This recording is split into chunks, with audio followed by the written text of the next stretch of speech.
Bismillahirrahmanirrahim. Assalamualaikum warahmatullahi wabarakatuh. Alhamdulillahirabbil alamin wa sallallahu wa sallama ala Rasulillah sallallahu alaihi wasallam wa ala alihi wa ashabihi ajma'in, amma ba'du. Fa insyaallah pada kesempatan ini kita akan lanjutkan kajian tentang kitab Asy-Syama'il Muhammadiyah berkenaan dengan bab akhlaknya Rasulullah SAW secara umum. Yaitu kita sampai pada hadis yang ke-348.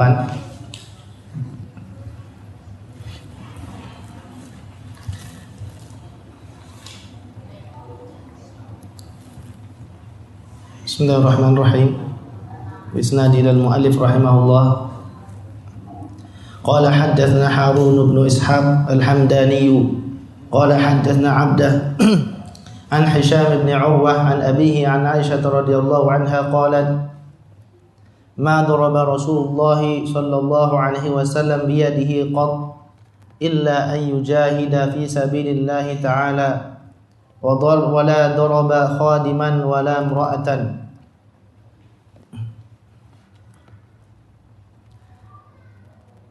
Pada hadis ini akan mengisahkan bagaimana Rasulullah SAW bermuamalah dengan sama manusia dan dengan para sahabat, terutama dengan istri beliau dan pembantu beliau. Di sini Aisyah radhiyallahu anha, ummul mukminin, yang paling tahu tentang apa yang dilakukan oleh Rasulullah SAW di dalam rumahnya.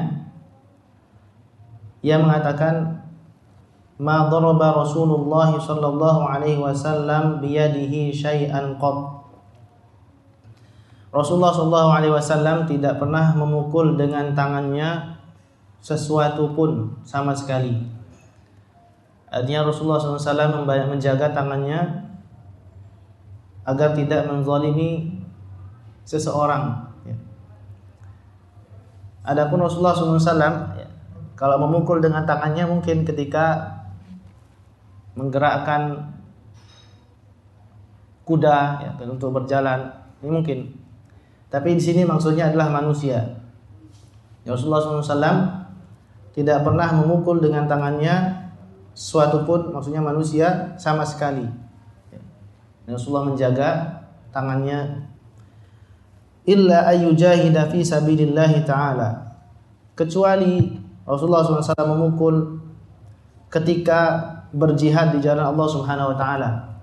Ini tentu mengharuskan karena di sini membela agama Allah Subhanahu wa taala dengan pedang, kemudian dengan memukul mundur lawan musuh, maka ini mau enggak mau harus menggunakan tangannya dan ini harus memukul.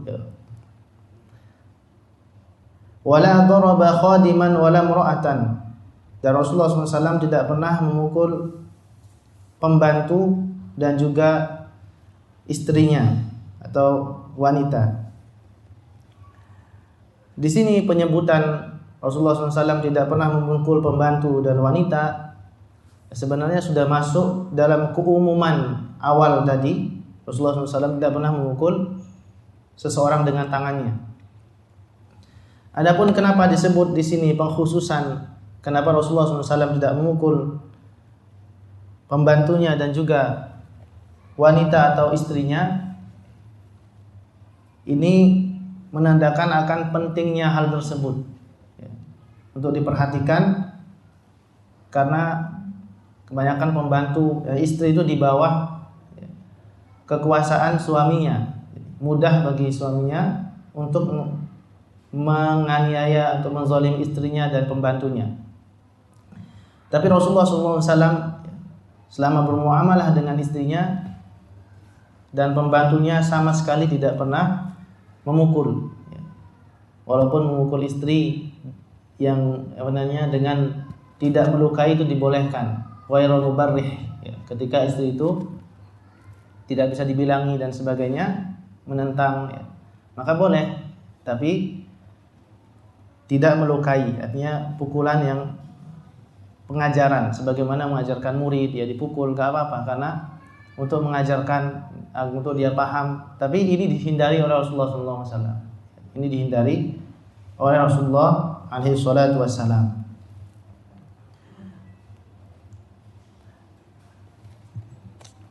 Kemudian hadis berikutnya yang mempersingkat penjelasan ya. Qala haddatsna Ahmad bin Abdah ad-Dabbi qala haddatsna Fudail bin Iyad an Mansur an Az-Zuhri an Urwah an Aisyah radhiyallahu anha qalat ma ra'aitu Rasulullah sallallahu alaihi wasallam muntasiran min mazlamatin zulimaha qattu ma lam yuntahak min maharimillahi ta'ala syai'un fa idzan tuhika min maharimillahi syai'un kana min ashaddihim fi dzalika ghadaban wa ma khayyara baina amrayni illa ikhtara aysarahuma ma lam yakun ma'thama. Hadis ini juga diriwayatkan oleh Bukhari dan Muslim. Dari Aisyah radhiyallahu anha menceritakan, saya tidak pernah melihat Rasulullah sallallahu alaihi wasallam muntasiran min mazlamatin zulimaha, balas dendam terhadap kezaliman yang menimpa beliau.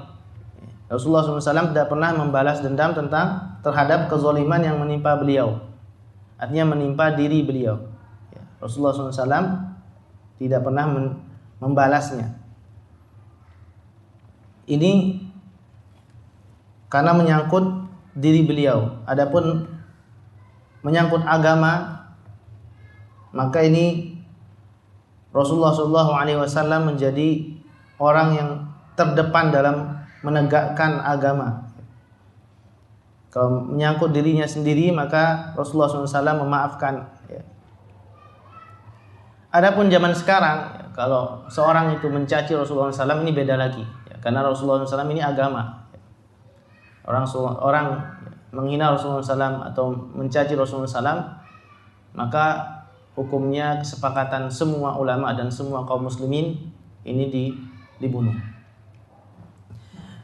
Tapi di sini ketika Rasulullah SAW masih hidup, ya, kalau dizalimi, maka Rasulullah SAW tidak membalasnya, tapi memaafkannya. Sebagaimana terjadi di banyak ya di awal-awal dakwah Rasulullah SAW, dilempari, kemudian ketika dakwah di Taif Rasulullah SAW dicegah, kemudian dilempari dengan batu sampai Rasulullah SAW berdarah. Maka ini Rasulullah tidak membalas dengan hal yang serupa, ya. Walaupun membalas dengan hal yang serupa ini keadilan, ya. Ya, orang kalau dipukul, mukul itu keadilan, ya. Ini keadilan. Tapi Rasulullah SAW memaafkan, karena Allah Subhanahu Wa Taala akan mengangkat seorang hamba itu ketika dia bersikap lapang dada dan memaafkan. Ma zadallahu 'abdan bi'afwin illa 'izza. Tidaklah Allah Subhanahu Wa Taala menambah kemuliaan seseorang ketika dia memaafkan itu, kecuali Allah akan angkat kemuliaannya itu. Rasulullah SAW tidak membalas dendam terhadap apa yang terjadi pada diri beliau. Nah, ini yang perlu kita tiru dan kita contoh, bagaimana kita tidak membalas dendam atau tidak berlaku zalim kepada seorang yang menyangkut hal-hal yang itu bukan agama, sebagai menyangkut diri kita, kemudian menyangkut misalnya klub, ya. Jangan sampai karena kalah main bola kemudian dia tarung, ya, kelahi. Ini karena dia membela klubnya, bahkan rela mati-matian. Ini mati sangit, ya. Atau membela kampungnya, ya, ada kampung dengan kampung yang lain padahal sesama kaum muslimin. Ini tidak dibolehkan. Tapi kita diharuskan membalas dendam ketika hal tersebut menyangkut agama, menyangkut agama, bukan menyangkut kelompok. Misalnya ini organisasi ini enggak sesuai dengan organisasi ini, ayo serang. Nah ini haram hukumnya, tidak dibolehkan. Ini namanya jahiliyah, kebodohan. Dan Rasulullah SAW memperingati secara keras hal tersebut.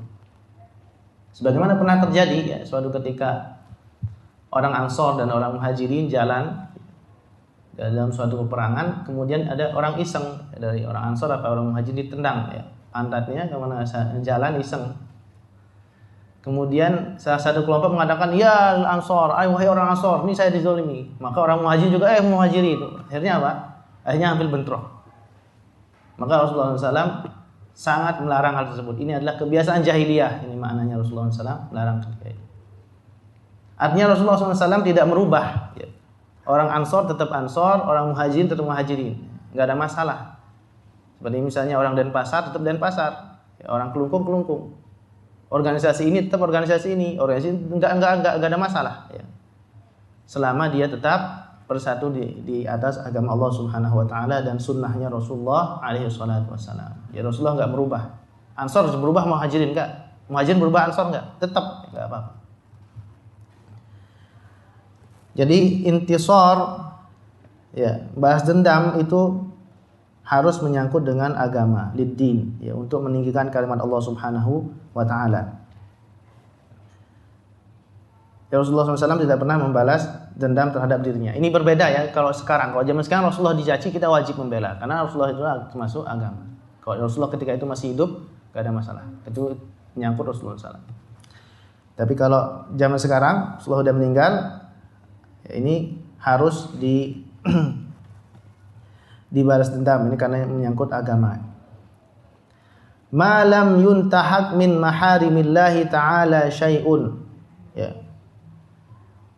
Selama tidak dilanggar larangan-larangan Allah Subhanahu wa taala. Rasulullah enggak balas dendam. Selama larangan-larangan Allah Subhanahu wa taala tidak dilanggar. Fa idan tuhika min maharimillahi syai'un kana min asyaddihim dzalika ghadaban. Adapun ketika larangan-larangan Allah Subhanahu wa taala dilanggar, maka Rasulullah SAW orang yang paling marah ketika itu. Jadi marah itu boleh ketika diletakkan pada hal yang dibolehkan oleh Allah Subhanahu wa taala. Marah terhadap orang yang mencaci agama Allah Subhanahu wa taala, orang yang menzalimi seseorang, ini kan termasuk hak seorang muslim. Dan juga marah yang saya bilang tadi terhadap orang yang menghina Rasulullah SAW, karena kita ini harus menjaga kehormatan Rasulullah SAW. Suatu ketika ada kisah sahabat, sahabat ini buta, kemudian dia mempunyai istri, mempunyai 2 anak dalam hadis yang sahih.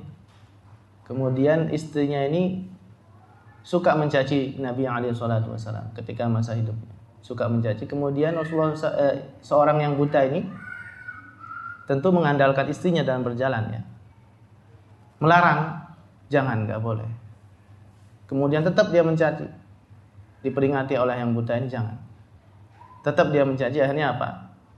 Malam-malam diambil pisau, disusuk sampai mati istrinya itu. Maka ketika subuh Rasulullah SAW mengatakan bahwa ada seorang yang menunaikan haknya, hak aku, karena dia mencaci Rasulullah SAW. Kemudian datanglah orang buta itu. Kemudian Rasulullah SAW mengatakan bahwa darah yang meninggal itu, yang mati itu, tidak ada kisos, artinya hadarun, kepantas, karena dia menghina Rasulullah alaihi salatu wassalam. Ini hukumnya orang yang menghina Rasulullah. Bagaimana banyak kejadian yang lain. Jadi ketika kehormatan agama Allah Subhanahu wa taala dilanggar, maka Rasulullah SAW orang yang paling marah dan terdepan untuk membelanya.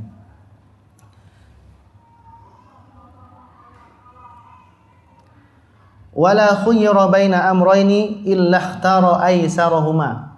Dan Rasulullah SAW ketika ada dua pilihan, maka Rasulullah SAW akan memilih pilihan yang paling mudah, malam yakun ma'thama, selama tidak ada dosa di sana. Jadi dalam urusan-urusan dunia ini biasanya kebanyakan ya. Dalam urusan-urusan dunia, maka Rasulullah SAW kebanyakan memilih hal-hal yang lebih mudah, atau urusan-urusan agama tapi tidak sampai kepada dosa. Misalnya seperti puasa, misalnya ketika safar, ini kan pilihan. Orang yang boleh buka, orang yang boleh puasa. Maka Rasulullah SAW terkadang buka puasa ketika safar, karena lebih mudah, lebih tidak melemahkan. Ya, Rasulullah SAW milih hal yang lebih mudah selama tidak ada dosa. Tapi Rasulullah SAW ya, jangan kira ada pilihan, misalnya ada pilihan sunnah kemudian melakukan yang paling biasa, enggak. Rasulullah SAW memilih yang paling afdol. Wattabi'u ahsana ma unzila ilaikum min rabbikum. Bagaimana kita tahu Rasulullah SAW ketika sholat sampai pecah-pecah betisnya ya. Maksudnya tadi memilih dua perkara yang lebih mudah, artinya perkara dunia atau hal yang dibolehkan saja. Kemudian hadis berikutnya, qala haddatsana Ibnu Abi Umar qala haddatsana Sufyan an Muhammad ibn al-Munkadir an Urwah an Aisyah radhiyallahu anha qalat ista'dzana rajulun ala Rasulillah sallallahu alaihi wasallam wa ana 'indahu faqala bi'sa ibnu al-ashirati aw akhul 'ashirah thumma adina lahu falamma dakhala alana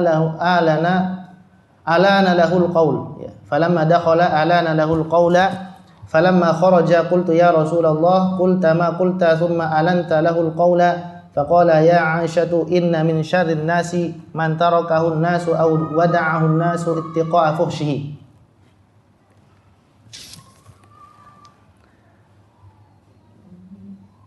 Hadis Aisyah radhiyallahu anha diriwayatkan juga oleh Bukhari dan Muslim, yang mengatakan ada seorang ista'dzana rajulun ala Rasulillah, minta izin kepada Rasulullah SAW ya untuk masuk, ya dia minta untuk masuk rumahnya. Wa ana indahu, ketika itu saya bersama Rasulullah. Faqala, maka Rasulullah mengatakan bi'sa ibnul ashirati aw akhul ashirah, betapa jeleknya anak kaum itu atau saudara kaum itu, maksudnya orang tadi, betapa jeleknya anak kaum itu atau saudara kaum itu. Tsumma adna lahu, ketika mengucapkan itu kemudian mengizinkan dia masuk ya. Falamma dakhala alana lahul qawla, nah ketika masuk kemudian Rasulullah SAW berbicara dengan orang tadi yang dikatakan jelek ya, buruk, dengan ucapan yang lembut dan wajah yang berseri-seri. Falamma kharaja, ketika orang tersebut sudah keluar, qultu, Aisyah mengatakan, aku mengatakan ya Rasulullah qulta ma qulta, wahai Rasulullah engkau mengatakan perkataan yang engkau katakan tadi, sejelek-jelek, seburuk-buruk anak satu kaum. Tsumma alanta lahul qaul, ya, kemudian engkau ketika menghadap berbicara dengan orang tersebut engkau melembutkan ucapanmu ya. Faqala ya Aisyah, wahai Aisyah, sungguhnya seburuk-buruk manusia adalah orang yang ditinggalkan oleh manusia karena manusia di sekitarnya itu ingin terhindar dari keburukannya. Ini seburuk-buruk orang. Jadi kalau dia ada sini mesti keburukan aja. Nah, atau kalau dia ngomong mesti jelek aja isinya, nyakitin aja. Ini jadi seburuk-buruk manusia adalah orang yang sekitarnya itu meninggalkan tempat itu karena keburukan akhlak orang itu. Ini seburuk-buruk orang. Faedah hadis ini, ista'dzana rajulun 'ala Rasulullah SAW, minta izin seorang untuk masuk menghadap Rasulullah SAW. Ini kita dianjurkan untuk beradab ketika ya bertamu. Bagaimana seorang itu beradab ketika bertamu. Jangan ketika masuk bertamu itu baru salam di depan pintunya, tapi di samping, karena takut nanti dia buka pintu nampak auratnya. Artinya ada beberapa adab yang kita perhatikan ketika bertamu. Termasuk yang ini pertama adalah minta izin. Kemudian ketika itu Aisyah radhiyallahu anha berada di samping Rasulullah SAW dan mendengar ucapan Rasulullah itu. Seburuk-buruk orang adalah seburuk-buruk anak kaum itu ini, ya, orang tadi. Kemudian Rasulullah SAW berkata lembut. Nah, di sini faedahnya apa? Kemudian Aisyah radhiyallahu anha bertanya. Faedahnya adalah ketika seorang itu, Rasulullah SAW pertama mengatakan orang itu buruk, ya. Kemudian Rasulullah SAW berkata lembut dengan orang itu. Ya. Karena Aisyah radhiyallahu anha heran. Ya. Maka Aisyah bertanya kepada Rasulullah SAW. Ini faedahnya ketika seorang itu nggak paham, ya, harus bertanya, ya, kepada gurunya atau siapa, langsung gitu ya. Jangan nanti disimpan 2 tahun lagi baru ditanya. Masalah masih diunek-unek ya. Kalau ada masalah, kemudian ada hal yang kok aneh gitu, ditanya langsung. Yang Aisyah radhiyallahu anha langsung bertanya kepada Rasulullah SAW. Nah, kemudian Rasulullah SAW mengadakan perkataan tadi. Ini juga mengandung faedah bagaimana agar orang lain terhindar dari keburukannya. Orang lain terhindar dari keburukannya. Dan juga ya agar ini pemberitahuan bahwa orang itu buruk, jangan didekati. Artinya orang lain terhindar dari keburukannya. Maka tidak menjadi ghibah ketika orang itu ingin memberitahu seseorang tentang ya keburukan orang tersebut agar dihindari. Ini enggak menjadi ghibah. Misalnya ada orang datang ya kemudian orang lamar ya. Maka ditanya ini gimana orangnya, bilang oh dia enggak sholat. Ini bilang karena nanti dia agar ini menjadi kebaikan bagi anaknya nanti. Misalnya dia ada orang lamar ya, khidbah. Maka kita bilang sebut keburukannya. Misalnya oh ini orangnya ini kalau dia sholat kadang telat, dibilang ya. Agar menjadi pelajaran untuk calon mertuanya. Atau misalnya ada ahli bid'ah yang menceritakan tentang kebidahan, kemudian berdalih dengan hal yang hak dijadikan batil dijadikan hak. Ya ini maka kita harus bilang bahwa ini ahli bid'ah. Ini tidak mengapa. Jadi bukan ghibah. Makanya para ulama ada sebagian syair yang disusun, azzamu laisa bighibatin fi sittatin. Ya ghibah itu enggak ada dalam 6 hal. Ya 6 hal ini enggak ada ghibah di sini. Yang pertama adalah mutadzallimin, orang yang dizalimi. Kalau orang dizalimi boleh dia mengungkapkan kezaliman orang tersebut agar dia bisa mengambil keadilan. Ya mutadzallimin, kemudian wa mu'arrifin wa muhadzirin. Mu'arrifin misalnya kita ingin ada orang datang kemudian ada yang tanya dan dia terkenal dengan hal tersebut, ya misalnya orang ini pincang dan sebagainya, kita ceritakan ya. Mu'arrif biar kita orang itu diketahui. Muhadzirin dan mentahdzir seseorang, enggak apa-apa. Ya enggak apa-apa. Ketika seorang itu menyebarkan bid'ahnya, kita memperingati manusia terhadap kebid'ahannya. Wah ini jangan didekati. Muhadzir ini bukan ghibah ya, karena ini menolong seorang tersebut. Bagaimana orang yang menyebarkan bid'ahnya itu bertobat dan juga kebid'ahannya itu tidak tersebar kepada yang lain. Begitu pula wa mudhhiri fisqin, orang yang menampakkan kefasikan ya. Wa mustaftin, orang yang minta fatwa, enggak kenapa-apa, dia minta fatwa, misalnya masalah keluarganya, diceritakan ya. Ya, dia ada masalah dengan istri dan suami dengan istrinya, diceritakan masalah-masalahnya karena dia minta fatwa atau masalah-masalah yang lain. Wa man talaba li'anah fi izalati munkarin. Begitulah bukan ghibah terhadap orang yang minta pertolongan untuk menghilangkan kemungkaran, ini bukan ghibah. Nah, seperti tadi Rasulullah SAW memperingati ini bi'sa ibnul ashirah, seburuk anak satu kaum. Tapi Rasulullah SAW tetap melembutkan ucapan ketika berbicara dengan orang tersebut. Ya. Tetap melembutkan ucapan ketika berbicara dengan orang tersebut. Bagaimana orang itu agar lunak hatinya dan mau menerima kebenaran. Ini tujuannya. Dan juga agar yang lain terhindar dari keburukannya.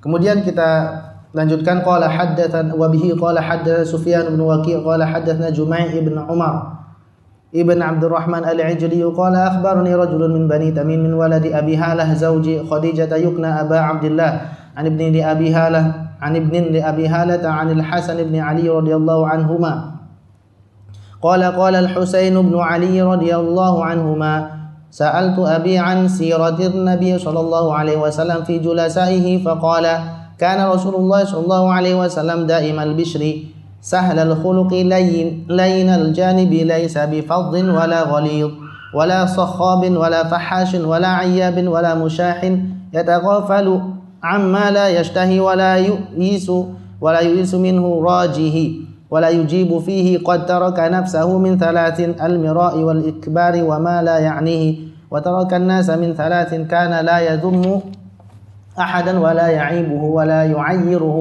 ولا يطلب عورته ولا يتكلم إلا فيما رجا ثوابه وإذا تكلم أطرق جلساؤه كأنما على رؤوسهم الطير فإذا سكت تكلموا لا يتنازعون عنده الحديث ومن تكلم عنده أنصتوا له حتى يفرغ حديثهم عنده حديث أولهم يضحك مما يضحكون منه ويتعجب مما يتعجبون منه ويصبر للغريب على جفوة في منطقه ومسألته حتى إن كان أصحابه لا يستجلبونهم ويقول إذا رأيتم طالب حاجة يطلبها فأرفدوه ولا يقبل الثناء إلا من مكافئ ولا يقطع على أحد حديثه حتى يجوز فيقطعه بنهي أو قيام. Ya, hadis ini dhaif, ya lemah, tapi maknanya benar. Ini hadis yang sebelumnya sudah ada tapi dipotong, ya. Al-Hasan ibn Ali radhiyallahu anhuma qala mengatakan qala Al-Husain ibn Ali radhiyallahu anhuma, Al-Husain mengatakan sa'altu abi an siratin Nabi sallallahu alaihi wasallam fi julasaihi. Saya bertanya kepada bapakku tentang bagaimana pribadi Rasulullah SAW ketika bermuamalah dengan majelisnya, ya, majelisnya dalam bermajelis. Faqala, maka Ali radhiyallahu anhu mengatakan karena Rasulullah SAW daimal bishri, Rasulullah SAW selalu ceria, bahagia, wajahnya berseri-seri. Ini kebiasaan Rasulullah SAW alad dawam, terus menerus, ya. Bukan cuma pas itu tok, tapi terus menerus, ini bawaan, ya. Ada orang kan kadang senang, kadang enggak wajahnya itu. Ini terus menerus Rasulullah SAW. Ini bedanya dengan kita, karena akhlaknya bagus ketika itu tok, tapi enggak. Rasulullah SAW terus menerus alad dawam, akhlaknya yang baik itu terus, ya, enggak musiman, ya. Tidak musiman. Sahlal khuluqi, Rasulullah akhlaknya itu sangat mudah. Layyinal janib, Rasulullah SAW sangat toleran, sangat simpati, sangat mudah juga. Laisa bi fadhin wala ghaliz, Rasulullah SAW tidak kasar dan tidak juga keras, ya. Ini adalah rahmat Allah Subhanahu wa taala. Allah Subhanahu wa taala berfirman, "Fa bima rahmatin minallahi linta lahum walau kunta fadhan ghalidhan fadhu min hawlik." Ya, maka ini adalah berkat rahmat Allah Subhanahu wa taala. Engkau berlemah lembut terhadap mereka. Seandainya engkau berlaku kasar dan keras, maka mereka akan lari. Kemudian wala sakhabin wala fahashin. Rasulullah tidak bersuara, mengangkat suaranya keras-keras, ya. Seperti teriakan-teriakan, karena ini dilarang. Allah Subhanahu wa taala berfirman, waqsid fi mashyika waghdud min sautik. Ya, berjalanlah dengan sederhana, jalan yang biasa-biasa, dan rendahkanlah, perankanlah suaramu, ya. Wala fahash, Rasulullah SAW tidak berlaku keji dalam ucapan dan jalan perbuatan. Wala ayyabin wala musyahin, Rasulullah SAW tidak pernah mencaci, ya. Dan juga tidak pelit. Ya, ini tidak, Rasulullah tidak pernah sama sekali pelit. Nanti diceritakan hadis berikutnya tentang ini. Yataghafalu amma la yashtahi, Rasulullah SAW sengaja pura-pura enggak tahu terhadap hal yang tidak Rasulullah suka. Nah, Nah, ini penting nih hal tersebut. Ya. Artinya kalau ada hal yang boleh tapi kita nggak suka, seperti misalnya makanan, Rasulullah nggak selera dengan makanan tersebut, Rasulullah nggak mencari, tapi pura-pura nggak tahu aja ya makan yang lain gitu. Ya, misalnya ini banyak terjadi ketika di dalam keluarga. Ya. Maka kalau ada hal yang misalnya nggak suka, misalnya istri menata sesuatu kita nggak suka warnanya, pura-pura nggak tahu aja ya biasa. Ini penting. Ini kecerdasan yang sangat luar biasa. Ya, orang pura-pura nggak tahu terhadap sesuatu yang dia nggak suka, ini sebenarnya boleh saja. Atau misalnya menata ruangan seperti ini nggak suka sama kita. Oh, tapi kita lihat istri kita mati-matian menata seperti itu. Tapi kita pura-pura nggak tahu aja. Oh, ini jangan dibahas gitu loh. Ini sifat Rasulullah SAW. Jadi banyak terjadi percekcokan di keluarga karena hal ini. Oh, ini sedikit-sedikit ini dibahas ya, datang masalah gaji sedikit ini. Tapi Rasulullah SAW tidak pernah membahas tersebut. Ya. Kalau makan nggak suka nggak dibahas. Ya.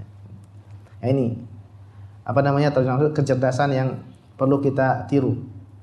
Yataghafal amma la yashtahi wala yu'yisu minhu rajihi, dan tidak ada orang yang mengharapkan sesuatu dari Rasulullah SAW, bantuan dan sebagainya, kecuali pulang dengan membawa hal tersebut, minimal ucapan yang manis, ucapan yang baik dari Rasulullah SAW. Kalau Rasulullah nggak punya, Rasulullah SAW minimal menunjuki orang ini bisa di sini minta bantuan atau ucapan yang baik.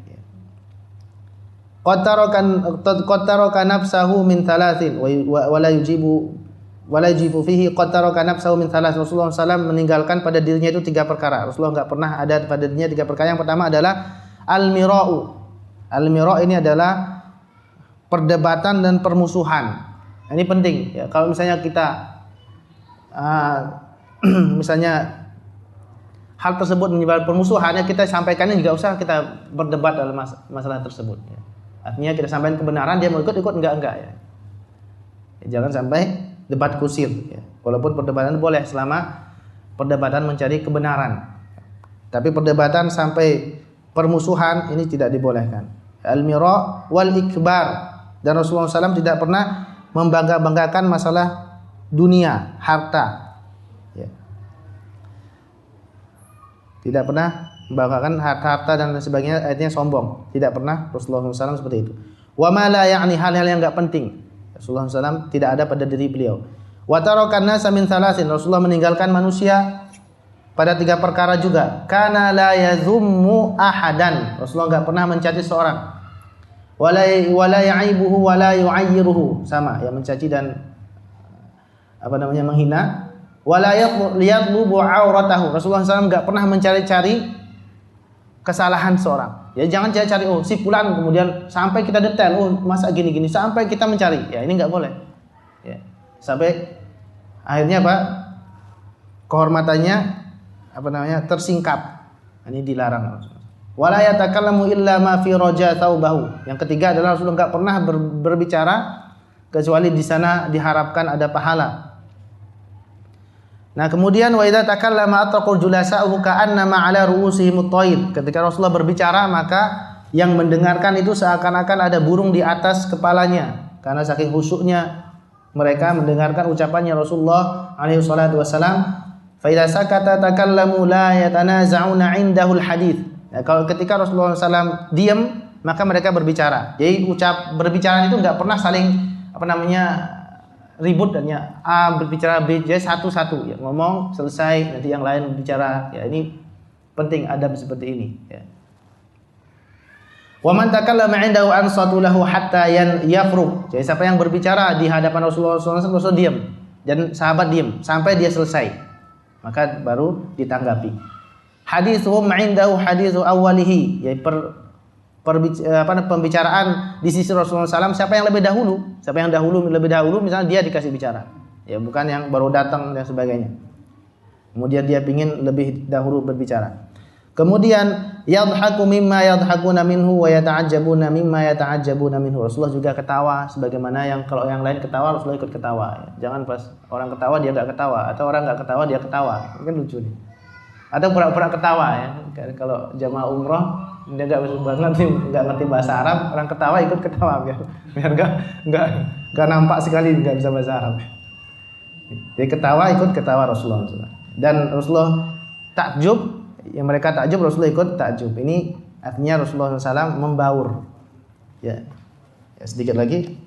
Wa yasbiru lil gharibi ala jafwatin fi mantiqihi wa mas'alatihi. Rasulullah SAW bersabar terhadap orang yang datang dari jauh kemudian kasar, ya, terhadap misalnya orang Badui yang datang jauh kemudian dia bertanya sesuatu, maka Rasulullah sabar, ya, atau meminta sesuatu, Rasulullah SAW sabar.